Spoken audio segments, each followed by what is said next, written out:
Dr. Steve, wait until you see this exchange between Jordan Peterson and a woke leftist politician. Not only is it entertaining, but it provides a masterclass on how to shut down the absurd hysterics of the woke left.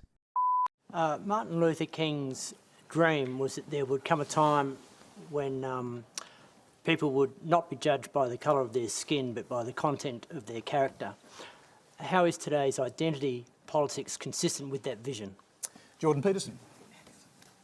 Well, I don't think it's consistent with that vision at all. I mean, the problem I have with identity politics as a mode of philosophical apprehension is that it's predicated on the idea that the appropriate way to classify people is by their group identity, in whatever fragmentary formulation that might take, in the multiplicity of ways that people can be divided into groups.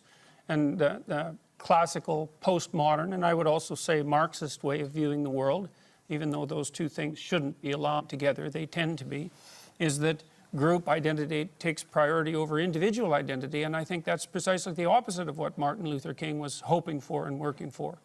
And I think it's unbelievably dangerous, partly because when you assume that people should primarily be identified by their group, then you can also attribute group guilt to them by their group.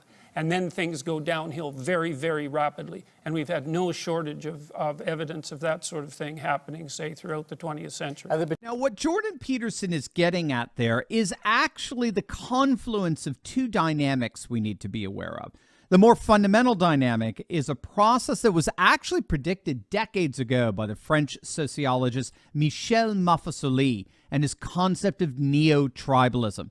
This is the notion that the world is slowly but surely moving away from liberal globalism and instead reorganizing around racial or regional or ethnic identities. So the world's basically fracturing. It's breaking up away from the old Cold War era, as well as the liberal international order that replaced the Cold War era.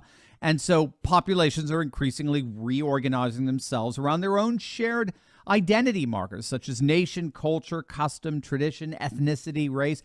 But there's a second dynamic to all of this, and that's a particularly leftist version of this retribalization. And it's what's more commonly referred to as identity politics or cultural Marxism. And this is where race and gender and sexuality are exploited by leftists as indicators of victimhood. Ever since the publication of Herbert Marcuse's essay on repressive tolerance back in the 1960s, race, gender, and sexuality for the radical left have been the dividing factor between two groups of people. One group is always considered the oppressor group, which of course in the West is the dominant white male heterosexual majority, whereas the other group is always considered the oppressed group, which is basically everybody else. And everything in society is supposed to evidence in some way, no matter how insane, that our entire social order is held together by this systemic oppression. Are there particular groups that you are more concerned about than others? For example, the Liberal Party, as Terry Butler said earlier, is a group. Are there groups that you think are more dangerous? There isn't a problem with groups. The problem is with assuming that the fundamental way that you should categorize people is with their group identity. Obviously, we all belong to groups. The issue is whether or not the individual identity is primary and the group identity is secondary, or the group identity is primary and the individual identity is secondary. If you're a proponent, for example, of equality of outcome, of quotas, then you de facto accept the proposition that it's the group identity that is primary, and there's all sorts of dangers that are associated with that that far outweigh whatever good you're likely to do. Okay, well, maybe you're just... Yeah, it's good to see the audience clapping there. Hear, hear, hear, hear. Now, this is absolutely key in understanding the leftist vision of identity politics is over and against the worldwide movement back to nation culture, custom, and tradition, which Peterson generally endorses.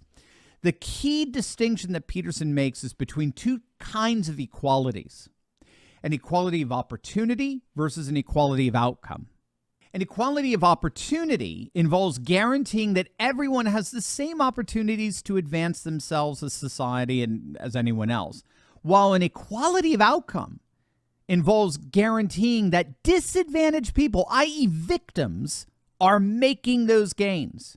So for Peterson, the notion of equality of outcome is the pernicious hallmark of leftist identity politics.